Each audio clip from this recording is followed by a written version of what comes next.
আসসালামু আলাইকুম। এটিএন বাংলা সংবাদে সবাইকে স্বাগত জানাচ্ছি। আমি ভাবনা আহমেদ।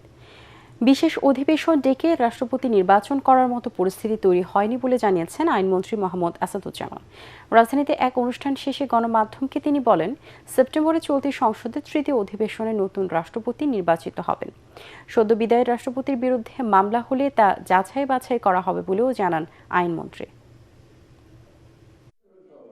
20 অক্টোবর পর্যন্ত আমাদের হাতে সময় আছে, সুতরাং বিশেষ অধিবেশন ডাকার মতো কোনো পরিস্থিতি এখন তৈরি হয়নি। 15 জুলাই থেকে 60 দিনের মধ্যে আমাদের পরবর্তী অধিবেশন হওয়ার কথা সাংবিধানিকভাবে।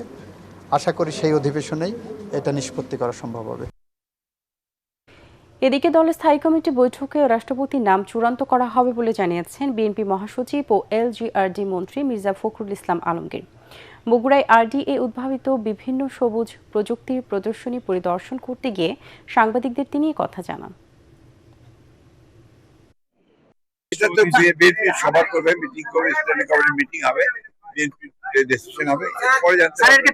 দলের ভিতরে থেকে হবে না বাইরে থেকে হবে আপনাকে বলতে পারবো না, কারণ আমাদের কোনো মিটিংই হয়নি। এখন সংবিধান অনুযায়ী যে সমস্ত নিয়ম আছে সেগুলো মেনে দল যা সিদ্ধান্ত নেবে সেটাই হবে চূড়ান্ত। বর্তমান সরকার স্বনির্ভর, সমৃদ্ধ ও প্রযুক্তি নির্ভর বাংলাদেশ গড়তে বদ্ধপরিকর বলে জানিয়েছেন প্রধানমন্ত্রী তারেক রহমান।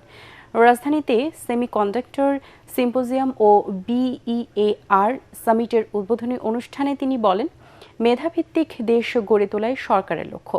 এজন্য সরকার ব্যবসা বান্ধব পরিবেশ তৈরির উদ্যোগ নিয়েছে বলেও জানান তারেক রহমান। বর্তমান সরকার এমন একটা বাংলাদেশ গড়তে চায় যে বাংলাদেশটি হবে স্বনির্ভর, সমৃদ্ধ এবং প্রযুক্তি নির্ভর। মোবাইল ফোন থেকে শুরু করে আধুনিক কলকারখানা কিংবা মহাকাশ স্যাটেলাইট, প্রত্যেকটা ক্ষেত্রে সেমিকন্ডাক্টর অপরিহার্য। 2030 সালের মধ্যে সেমিকন্ডাক্টর শিল্প থেকে রফতানি আয়ের যে লক্ষ্যমাত্রা নির্ধারণ করা হয়েছে, ইনশাল্লাহ বাংলাদেশ সেটা পূরণ করতে সক্ষম হবে। দর্শক, গণভোটের রায় বাস্তবায়ন ও জুলাই গণহত্যায় জড়িত ফ্যাসিস্ট শেখ হাসিনা এবং তার দোসরদের বিচার সহ বেশ কয়েকটি দাবিতে সিলেটের আলিয়া মাদ্রাসা মাঠে সমাবেশ করছে জামায়াতে নেতৃত্বাধীন 11 দলীয় জোট। সমাবেশে প্রধান অতিথি হিসেবে উপস্থিত রয়েছেন বিরোধী দলীয় নেতা ও জামায়াত ইসলামের আমির ডক্টর শফিকুর রহমান। আমরা এখন চলে যাচ্ছি সেখানে। 350 ভোটকে 750 ভোট করা হয়েছে। আমাদের জামাত ইসলামীর সেক্রেটারি জেনারেল অধ্যাপক মিয়া গোলাম পরোয়ারকে পরিকল্পিতভাবে হারানো হয়েছে।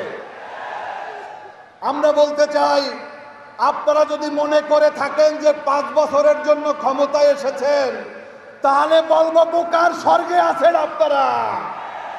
24 সালে শেখ হাসিনাও নির্বাচিত হয়েছিল, তিনিও চেয়েছিলেন 5 বছর ক্ষমতায় থাকবে, কিন্তু থাকতে পারে নাই।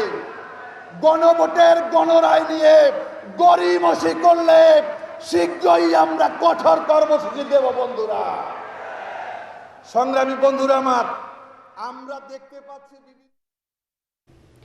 আন্তর্জাতিক আন্দোলনের মুখে পদত্যাগ করলেন ভারতের শিক্ষামন্ত্রী ধর্মেন্দ্র প্রধান।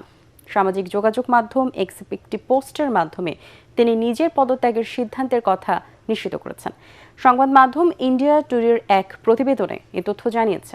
বিবৃতিতে ধর্মেন্দ্র প্রধান জানান, শিক্ষার্থীদের ভবিষ্যৎ রক্ষা করা এবং চলমান আন্দোলনকে কাজে লাগিয়ে কোনো দেশ বিরোধী শক্তি যেন বিশৃঙ্খলা সৃষ্টি করতে না পারে, সে কারণে তিনি পদত্যাগের পথ বেছে নিয়েছেন।